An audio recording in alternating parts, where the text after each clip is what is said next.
Hello friends, আজকে আমরা এই ভিডিওটা দেখে নেব বাংলার শিক্ষা পোর্টালে ডাটা এন্ট্রি করতে গিয়ে যে সমস্যা হচ্ছে ওটার একটা হ্যাক বা সমাধান, একটা সিম্পল সমাধান যেটাতে আপনাদের বারবার সেভ অ্যাজ ড্রাফট না করে একবারে আপনি ডাটা এন্ট্রি করতে পারবেন। একটা সিম্পল এটা সলিউশন আছে, ভিডিওটা পুরোটা দেখুন, একবারে ইজি সলিউশন বুঝতে পারবেন। সবচেয়ে আগে আমরা লগ ইন করে নেব।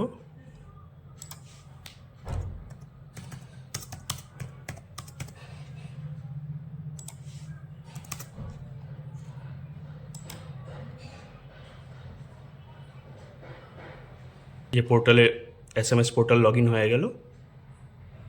সবচেয়ে বেশি যে সমস্যা হচ্ছে সেটা হচ্ছে LPCD, learning perspective of cognitive domain, এটাতে এন্ট্রি করতে। সেটাতে আমরা যাব, ক্লাস সিলেক্ট করে নিলাম, ইভ্যালুয়েশন থার্ড টার্ম সিলেক্ট করে নিলাম। এটা খোলার পর যে সমস্যা হচ্ছে যে ডাটা এন্ট্রি করার পর আমরা যেই সাবমিট করি সাবমিটটা হয় না। তো এটার সিম্পল সলিউশন হলো সবচেয়ে আগে সম্পূর্ণ ডাটাটা ফিল করবেন। এটা সেভ এজ ড্রাফট করার দরকার নেই, আর এটাও ভাবতে হবে না কি সাবমিট হবে কি হবে না। চোখ বন্ধ করে আগে সম্পূর্ণ ডাটা ফিল করবেন। আমিও সেটাই করতে চলেছি, তারপরে আপনাকে দেখাচ্ছি কিভাবে সাবমিট করতে হবে। আমার এবার ডাটা এন্ট্রি শেষ হলো, 10 মিনিট লাগলো ডাটা এন্ট্রি করতে।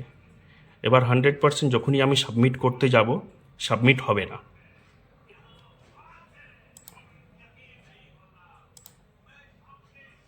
এই যে সাবমিট হলো না, কিন্তু আমার ডাটাটা কমপ্লিটলি ফিল্ড হয়ে গেছে। এবার এটার সিম্পল হ্যাক হলো একটা নতুন ট্যাব খুলবেন, পুরানটাকে সেভাবেই থাকবে, এভাবেই থাকবে ফিল্ড আপ অবস্থায়। নতুন ট্যাব ওপেন করলেন, আবার ওয়েবসাইটে যেতে হবে,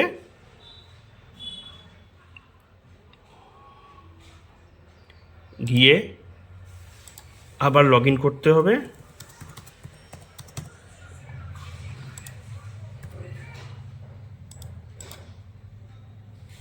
লগ ইন করলাম, এবার আমি আবার রিটার্ন যাব পুরান ট্যাবে। এই ফিল্ড করা আছে অলরেডি।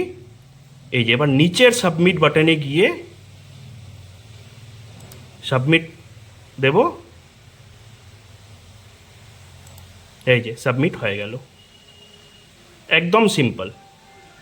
যেহেতু বারবার লগ আউট হয়ে যাচ্ছে, আমাকে একটা নতুন ট্যাব খুলে লগ ইন করবো। লগ ইন হয়ে গেল, তারপরে পুরান ট্যাবটায় আবার গিয়ে যদি সাবমিট মারি তখনই সাথে সাথে সাবমিট হয়ে যাবে।